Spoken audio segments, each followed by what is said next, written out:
அயனிங் பண்ண flow try பண்ணிட்டு அயனிங் பண்றோம். அயனிங் பண்ணிட்டு ஸ்மூத்தனிங் க்ரீம் போடுறோம். ஸ்மூத்தனிங் க்ரீம் போட்டுட்டு திருப்பி வாஷ் பண்ணிட்டு ப்ளோ ட்ரை பண்ணிட்டு திருப்பி ஒரு அயனிங் பண்றோம். அடுத்தது நியூட்ரலைசிங் க்ரீம் போடுறோம். ப்ளோ ட்ரை பண்ணிட்டு அயனிங் பண்றோம். இது பெர்மனன்ட் 6 to 9 months இருக்கும். என்னென்ன எஃபெக்ட் கொடுக்கும்?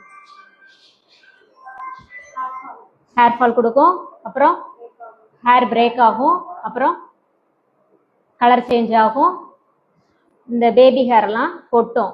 கிளைண்ட் கிட்ட இது எல்லாத்தையுமே சொல்றீங்க. நீங்க சொல்லலைன்னா அவங்க 2 நாள் கழிச்சு உங்கள்கிட்ட சொல்லுவாங்க.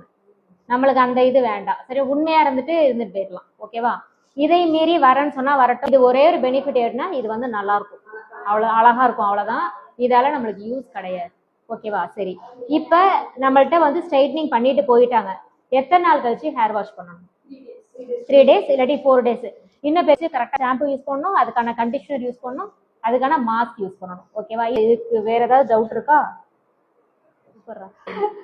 டவுட் எதுவும் இல்லைல்ல?